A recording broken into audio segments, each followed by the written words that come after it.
is mainly sandbars and shoals. If we carefully shovel away the accumulated sand, we are certain to see the layers of the bridge construction. In the bottom layer, the wood used by the Vanara for the foundation would certainly be there. Obviously, over the last so many thousand years, the wood would have solidified and become carbonaceous material and would probably now be botanical grains.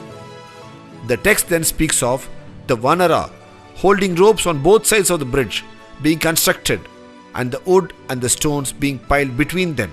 The text clearly mentions that the Vanara held ropes for many yojana to build the bridge in proper linear alignment. From this description, it is clear that it was not just random throwing of stones, but a planned effort which took into consideration the concept of linear alignment, which is even today evident from the aerial photograph of the bridge. The distances they covered each day is also mentioned in the text. In the text, it's explicitly mentioned that the total length of the bridge was 100 yojana in length and 10 yojana in width. This is a 10:1 ratio. Today, at actual site conditions, the Rama Setu or Adams Bridge measures to 35 kilometers in length by 3.5 kilometers in width.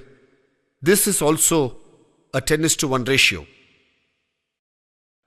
After the victorious battle with Ravana, while returning with Sita to Ayodhya in the Pushpak Vimana, they fly over this bridge. Rama then points this bridge to Sita and states as to how difficult it was for them to construct and how it was only Nala, the engineer par excellence, who could execute it, and Rama calls it Nala Setu. When did this Nala Setu come to be called Adams Bridge? The bridge was originally called Nala Setu, as we have seen. Later the people, out of their admiration and veneration for Rama, started calling it Rama Setu, and later it also got the name Setu Bandha, that which joins two lands. This has been a walking bridge for many millennia. During the course of its early usage, one of the early Islamic religious leaders of Sri Lanka walked over this bridge and reached Lanka to do penance there. Since he was the early Islamic man, he was called Adam by the Sri Lankan Muslims. When the Europeans came to this part of the world, they could easily correlate to the name Adam, and they started calling it Adams Bridge in their records, and the name stayed. In the last few decades, man-made satellites have been regularly orbiting the Earth and photographing various parts of the Earth. One such area they have photographed is the southern part of India. In this set of photographs, the bridge is also visible. It can be distinctly seen as a shallow underwater causeway connecting the two lands. These photographs do suggestively indicate it to be man-made due to its unique curvature. The opinion of many is that this could be the man-made bridge as detailed in the Ramayana text. Over the last few minutes, we have seen with a certain clarity and a detailed understanding how this bridge is a civil engineering marvel as explained in the text. A man-made accretion over a natural seerage. Today, on an average, this causeway is about 2 meters below water.